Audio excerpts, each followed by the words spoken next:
Welcome to Founders Future, a podcast powered by Closers.io, where we dive into the journeys of innovative entrepreneurs and explore the road ahead for them and their companies. I'm your host, Ammar, and in each episode, we uncover the stories behind impactful ventures, the challenges faced along the way, and the strategies driving their future growth. Today, we are absolutely thrilled to be joined by Jason Ronnel, the founder and CEO of Ronnel Enterprises. As the founder and president, entrepreneurship was always in Jason's DNA. Growing up in Arkansas, his family's small business inspired him to one day start his own company. He first gained experience as a finance student at the University of Texas, where he would broker real estate deals in between lectures. That's pretty wild. After graduating, he honed in on commercial real estate, gaining valuable experience in deal analysis and negotiation at CBRE, Austin, and Pop Hutchinson PLLC. Now, his main focus is franchise consulting. However, he also maintains an active real estate license to work on select residential and commercial deals across Central Texas. But today, we're going to be diving into the franchise consulting piece. Jason, welcome to Founders Future. Yeah. Thank you so much for having me. I'm excited to dive in. I always like to start from the beginning. So what I mean by that is take me a little trip down memory lane to before you started Ronnel Enterprises. What were you doing at the time? And then what was really the motivation behind starting Ronnel Enterprises? Sure. Like you said, background is in real estate. After graduating from University of Texas, like you mentioned, had a couple different jobs in commercial real estate and worked with some really amazing people. Got to work on some really cool deals here in Austin, but was really craving something that was a bit more mine and that felt more entrepreneurial. And started doing a bit of research. And what I found was that opening a business with a franchise as opposed to doing it independently seems to take a lot of the risk and a lot of the guesswork out of starting a business. I left my job, I guess most recently at Pop Hutchinson, just to pay the bills, was focusing a bit more on that residential real estate side that at this point is a bit more just referral based and returning clients. But spent close to a year looking at various franchises, all different industries, shapes and sizes. And along the way there, found what I felt like to be a real need in that space. And that was a consultancy that took just a more curious and boutique approach and was a lot more focused on the client and what they were going through in life as opposed to focusing more on getting a deal closed. And so far, I feel like that assumption of a need there has been correct. We're off to a really great start here and been able to help some really fantastic clients all over the US. Okay, very cool. Let's dive into this because this is a bit more unique than the typical guest that I have on. With franchise consulting, I'm going to make some assumptions and I want you to correct me if I get anything wrong. But I'm assuming basically, let's say I'm looking to buy a franchise. I will come to you as a franchise consultant. You will help me figure out what is the best franchise to buy, navigate that whole process, and help me close a deal. Is that accurate? Is that completely inaccurate? Yeah, you did a really good job of summarizing it. I'd say more clients than not come to me with a specific brand in mind. And honestly, the overwhelming majority of the time, we end up somewhere that is far removed from that initial idea. And what we really focus on is, and this can be a real challenge for people, is finding the place where your royalty fees and that franchise fee make the most sense. And a lot of the times that isn't where it's the most familiar. I just talked to a client this morning actually who she runs a print marketing shop in the Northeast and was looking at a handful of franchises. And the one that she really warmed up to the most at first was one that I felt would not really be much of an upgrade from her existing business. Yes, you're pretty on the nose there, but I'd say that the biggest wrinkle or the biggest challenge is trying to keep an open mind and paint that picture for clients so that helping them see themselves in that seat as the owner that may feel a little bit out of left field. Interesting. So, who would you say is your ideal customer? Is it just people looking to buy a franchise? Is there a specific bucket you would put them in? What does that look like? Ideal client, oh man, The answer would be there is no ideal client. That's because we work with so many different people in so many different stages of life. It can be anybody from nearing retirement and is looking for something a bit more semi-absentee that maybe yields them a bit more cash each year than just a real estate investment. I've worked with people who are in their 30s or 40s who are looking to leave a corporate job behind and to have more equity and control over what they do. But I guess to answer your question a little bit, the most important thing here, I think, is just that entrepreneurial spirit and an instinct and wanting to having that genuine desire, and that it does take courage to especially leave one of these salaried jobs behind, and that certainty of I know that I'm getting paid every 2 weeks. That's a really big leap for people and it is a big risk. That's why I feel like it's an important responsibility that we really take our time in doing to make sure that this isn't rushed and that we get this right the first time. 1000%. But it sounds like the common thread among all of them is they came to you because they are actively looking for a franchise. That's correct. Okay, cool. How do you monetize? Is there an upfront fee that they pay you? Do you get a percentage of of when they close real estate transaction? Walk me through that. Yeah, there is zero cost to the client for my service. Ronel Enterprise is exclusively paid on referral fees that come when one of our clients signs a franchise agreement. The only cost associated for them would be any attorney's fees. A lot of the times it's a good idea to hire an attorney to review that franchise agreement before you sign it. Maybe you travel in person to visit the franchisor before you start that formal relationship with them, but none of that goes into my pocket. Okay, so is it the franchisor that pays you? That is correct. Yep, they pay me a referral fee for bringing them a qualified candidate. Got it. Got it. Okay, so then do you have to create partnerships with all these franchisors in advance, or can it like happen on the fly? So the practically any deal that I will do already has a set figure for what that compensation will be. I'm Cool. part of a member organization called IFPG, or International Franchise Professionals Group. I liken them to National Association of Realtors or other kind of large professional groups or governing bodies that their job is they provide a lot of things for us. One of the most important things is having that written relationship with, I think it's somewhere between 600 and 700 different franchisors. So there's no back and forth between myself and that corporate team there with the franchisor. There's a fixed figure that I get paid for each client I bring or each territory that they invest in.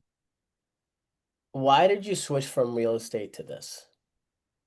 I remember being really excited about leaving what was residential real estate that I was working on alongside my finance degree and jumping into real estate brokerage in Austin at a really great shop at CBRE. The reason that I left the business was I think I maybe got a bit impatient. Building a book of business in Austin, as I was working mostly in the private client space, which in a place like Central Texas is very much a kind of good old boys club of it's a very word of mouth, referral based kind of thing. And there are a lot of folks, and myself included at that time, who are trying to break into that business. And if your dad's not a real estate principal in town, or if you haven't made certain connections yet, that can take a bit of time. Yeah, And I'm sure I would have been rewarded if I stuck around and really grinded it out. And I think the people that are doing so are really working hard and are doing something special. But I got impatient and decided that I'd try something different. fair enough. No, I appreciate you sharing that. It sounds like to me this business is similar to the real estate business where it's very heavily leads and sales. It's okay, let me try to bring as many clients on board as I can, knowing that maybe not every single one is going to turn into a successful transaction. At least that's was my experience when I was in real estate. Is it similar to this? So Does that make the sense, first off? yeah, I think so. And correct me if I'm not really answering the right thing here, but from a sales perspective, I think the biggest difference that I have noticed here, and I really like this, is that I like to defer as much of the sales responsibility along to the franchisor as possible. I try to explain to my clients that I'm here to give you just the high level understanding of what this company is, give you the dollar figures, the important things you need to know to see if that intro meeting is worth your time. From there, it's really on the franchisor to sell you on why they are worth your investment. I'm going to Yeah, stick around to make sure that we're sifting through all of this because if we're looking at three, four companies at a time, that's a lot of information to digest. And having somebody to bounce ideas off of and just make sure you have a good understanding, that can be really helpful for people. So that's why it doesn't feel too salesy when I'm on calls with people, as opposed to literally making cold calls to real estate principals around Austin and Central Texas, where yeah, trying to convey something a bit different. fair enough. When it comes to client acquisition, when you're looking to bring on people that are looking to buy some sort of franchise, I'm assuming they sign some sort of contract with you, similar to a real estate agreement. Um, There is oh, there's no written okay. agreement between myself and any of my clients. My clients at any time are free to go and solicit advice from any of my competitors or anybody else in the business. We don't see it as necessary to bind our clients to anything of that nature. Where the written agreements are is with the people who actually cut the checks, which is the franchisor. There is something signed and agreed upon there for how much we are paid for bringing them a franchisee. Very interesting. Very interesting. So, regardless, how do you bring people into your ecosystem from a lead generation and marketing perspective? Yep. So there are a couple of websites out there that maybe the easiest way to think of this is similar format to a cars.com, where you go and you look for, I want a Toyota Sequoia under X amount of dollars or miles. There's a couple of websites out there that have a similar formatting, but for franchises. I want to franchise in this industry or under this investment range. Then there are a handful of companies that I run campaigns with to Mm, where they don't quite have the bandwidth to talk to everybody immediately. And part of my job is qualifying these leads and helping them figure out who is really worth their time. To be frank, the majority of people who come through my inbox or my CRM, I'll never get a hold of. I think there's a lot of people out there who feel like this is a good idea, but get nervous or just life happens and there are other things that really take your attention. But it's similar to real estate or maybe some jobs that you've had in sales in the past. It is a bit of a numbers game that you need to get in front of enough people to find the right folks. when you say there's some that you won't even be able to get to, is it because you're busy with leads or is it just they're not reachable? Not reachable. Yeah, I'll contact them, phone, email, text a couple of times through or more through each of those avenues, and sometimes you'll never get a response. Yeah, it's part of the game. Yeah, it's a numbers game. It is what it is. I guess for you, when you think of trying to build more predictability when it comes to the lead gen, have you experienced any challenges around that? Do you have any future initiatives and plans that you're thinking about implementing? Walk me through that. Yeah, that's a good question because I guess I'm only about 18 months into running this business, and this is something I'm figuring out kind of on a week to week basis. There are certain campaigns that I'm running that I felt like have brought in more serious, more qualified candidates. Finding the things that are worth, I'd say worth my time, even worth more than the money to invest there. For any lead, I'm going to reach out to them X number of times through X number of channels, and if I look back after a few months and it's just not really producing the meetings that I want to be having with people, then we're going to shut that down and try something else. And that's something that I do expect to continue to be working on for the foreseeable future. Have you what have you first off, what have you found to be the most effective so far? There are a couple of industries specifically that maybe this is as much my comfort with it as it is something about the candidate, but I'm going to give you kind of a long-winded answer to this. I find it really important that my clients get set up with something where the worst case scenario is still really acceptable. And when there are hundreds of franchises out there, you have to be really picky to find the right ones. There are a lot out there that I think are frankly dangerous to invest in. There are ones that I think are fine, but that maybe you won't have the kind of returns that you could be having with something else. Finding the right fit here that's a balance of recession resiliency, staying power with things like AI and any other changing ecosystems, something that will continue to be a need regardless of things out of your control. And there are a couple industries, or I guess one really in particular, that I find to be the best fit there, which is home services. Things in your house that you will be doing, whether it be on a routine basis or on maybe an emergency basis. That, for example, if there's a pipe that bursts and there's water everywhere, that has to get remediated. That's why we all pay home insurance. That's not an option to get taken care of. Companies like that are ones that I feel the most comfortable guiding clients towards, because I think that even if there are things go horribly wrong, things out of their control, even the worst case scenario there is something where you will still be okay and be able to feed your family. Got it. So home service based franchises are ones that you see a lot of money making opportunities in. Money making opportunities, I think a really nice balance of having a really high ceiling and a lot of potential for scaling past just one territory. Or if you are just looking at a single territory, then being able to really maximize the potential of that.